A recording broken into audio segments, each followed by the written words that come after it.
The Canticle under Blackwater.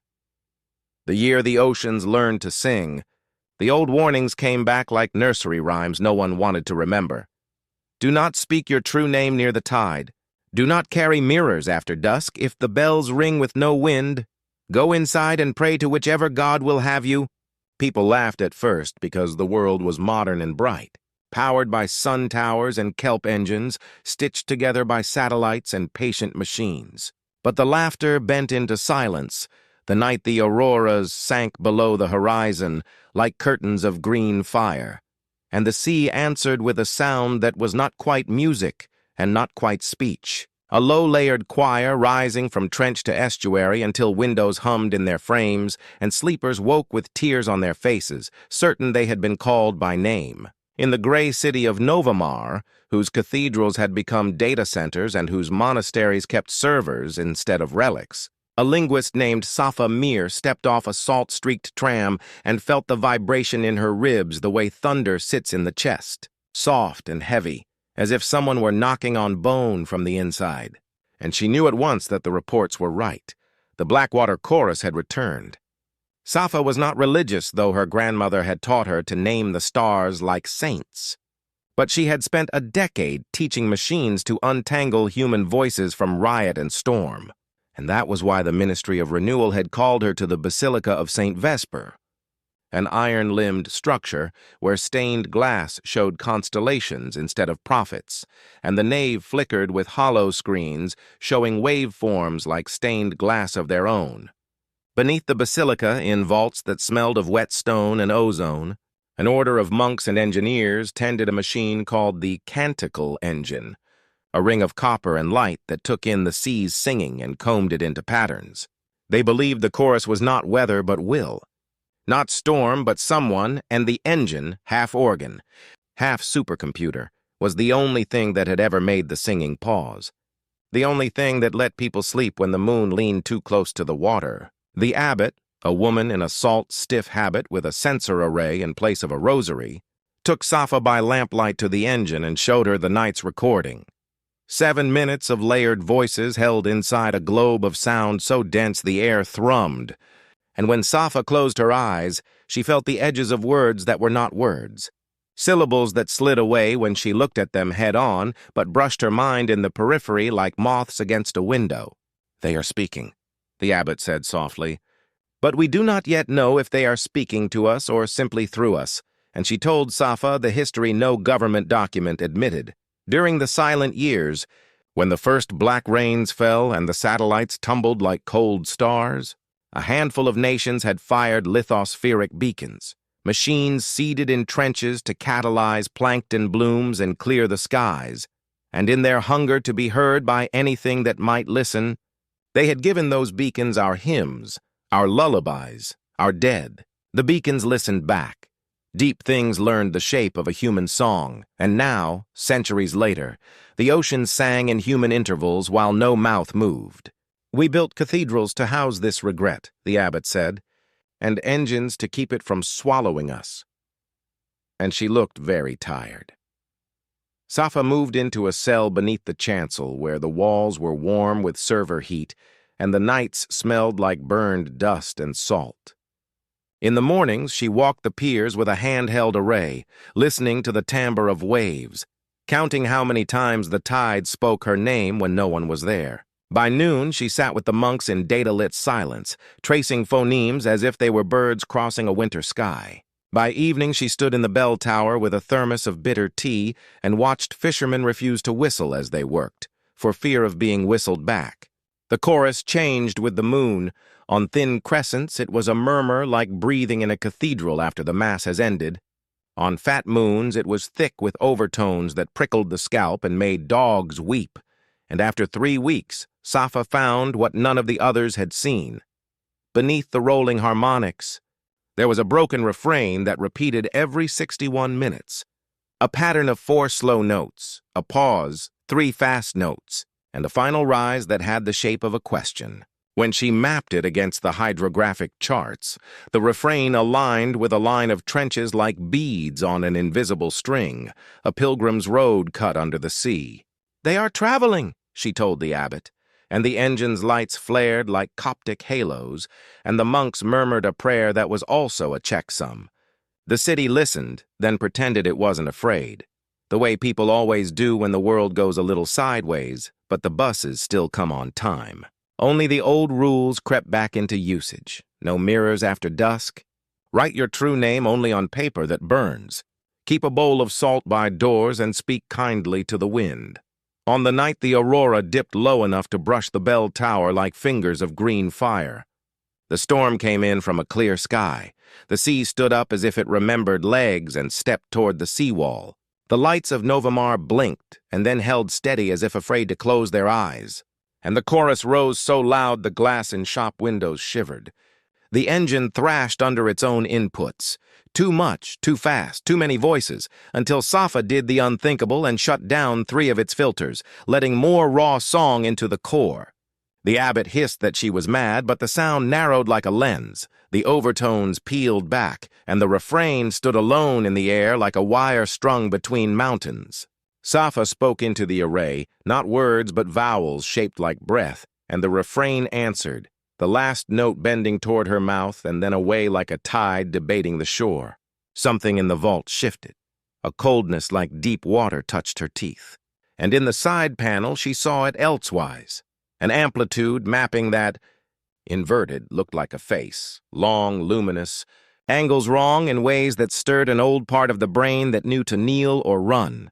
"They can hear us," Safa whispered, and the abbot crossed herself with 2 fingers and a diagnostic gesture. And that was the beginning of the week. The city forgot how to lie to itself. It began with reflections. Mirrors showing rooms from 2 winters ago. Shop windows holding strangers' backs.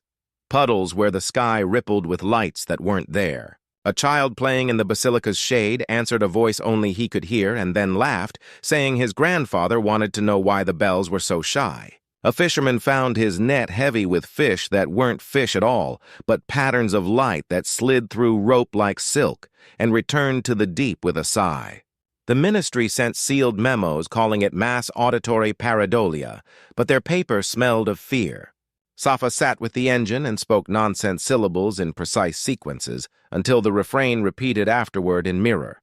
It was copying her, not perfectly but with intent, and when she changed tempo, the sea changed too, the way a singer changes breath to follow a conductor's hand. On the 5th night, the bell in St. Vesper's Tower rang 3 times with no wind at all, and every door in the city cracked open a finger's width as if waiting to be invited. Someone in a tenement sang a lullaby, and 3 buildings away a stranger cried, because the last person to sing that to them had been dead for 15 years. The abbot forbade true names in the nave, forbade mirrors above waist height, forbade all whistling for fear the sea would answer in a higher key.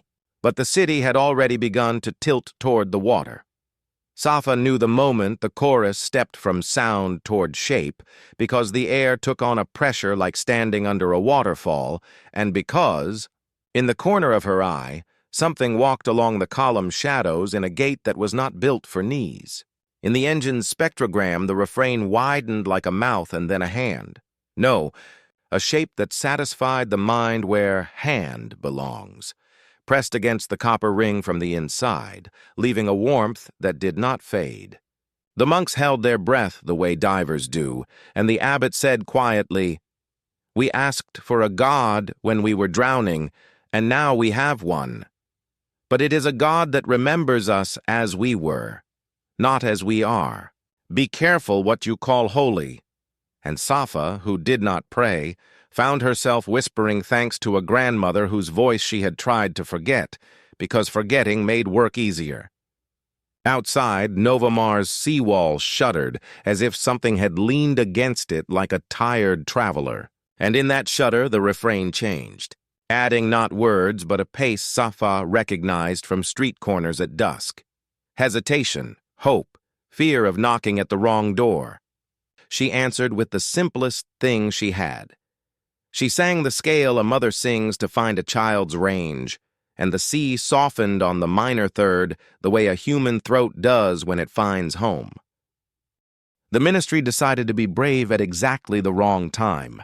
A convoy of noise cannons arrived from inland, white trucks like teeth, soldiers with their faces covered not by fear but by policy, and they set up along the seawall while the aurora folded itself into a crown and the tide turned black with bioluminescence. Safa begged them to stop. Do not shout at a choir, but orders are a kind of prayer of their own. So the cannons opened their mouths and threw silence at the sea. A hole where sound should be, and the chorus flinched as if struck. Shop windows blew inward. The basilica's glass cracked in a web around a sainted constellation. The bell fell and did not ring. The engine's ring turned white with heat and then dark. Into that wounded quiet came a voice like a whale remembering fire and a cathedral remembering thunder. Not words, not threat, but sorrow so pure it tasted like iron. And the soldiers stumbled because they were not monsters, but sons with mothers, and the sound went right to the place where fear keeps birthdays. The cannons stuttered. The convoy reversed with a squeal. The aurora dimmed to a bruise. In the tide's retreat, something stood up, taller than the basilica, thin as a prayer stick, jointed like a ladder, its head a corona of slow light, its surface covered in what the mind insists on calling eyes, though they were not. Glossy, yes, wet-looking, yes, layered with salt. It put one wrong foot into the square, and the cobbles hummed in hexagons, and a woman on a balcony said, "It's beautiful," and then covered her mouth because beauty is a kind of fear, too. Safa did not kneel because if she did, she would not get up. She walked instead, one foot and then the other, as if approaching a skittish animal that is also a storm. And she carried with her the first lullaby her grandmother had taught her, a song of boats and bread and lights along the harbor where no harbor remained.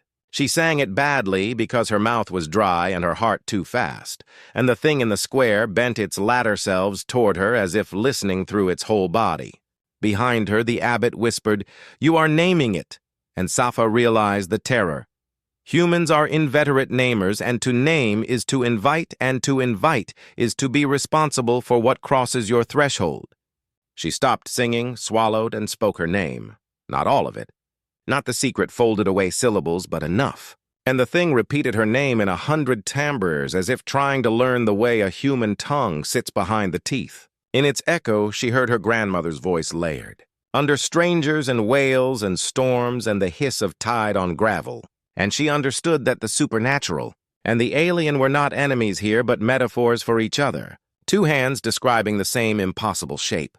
"We sent them our dead," she said aloud. And they returned in the only medium that still held their shape. And the abbot said yes without saying yes. And the monks began humming the note the engine had always used to soothe the peaks. And the city breathed. But horror is not a scream. It is a choice made when no choice looks clean. And this was the choice. If the chorus had come to merge, to put human grief back into circulation like rain in a closed system. The city could either close its doors and go deaf or open them and learn to live with voices that never stop. Safa stood in the square and remembered the ministry's white trucks and her grandmother's salt bowl and the way the bell's silence felt like losing a tooth you still reach for with your tongue. She took from her coat the cheap mirror she kept to make sure exhaustion hadn't turned her into a stranger, and she held it toward the latter thing, toward the aurora bleeding low, toward the sea that had learned how to sing. The mirror showed not her face but a shoreline, old and new superimposed, oil lights and kelp lanterns, people walking with baskets and tablets, the dead stacking chairs after a festival whose name she couldn't recall.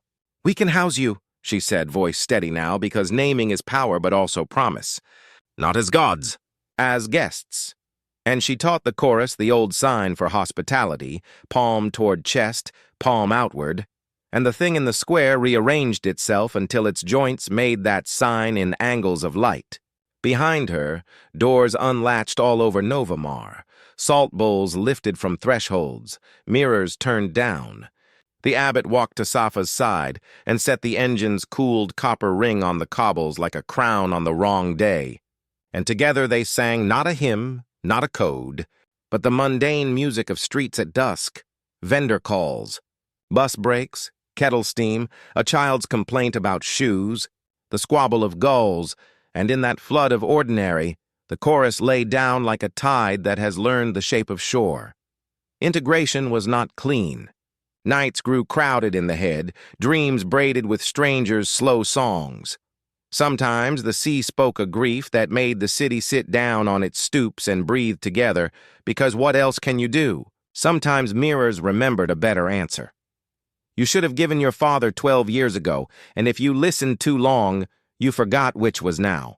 The ministry tried again to force silence, and the canons clogged with salt. The abbot wrote new liturgies that were also firmware updates.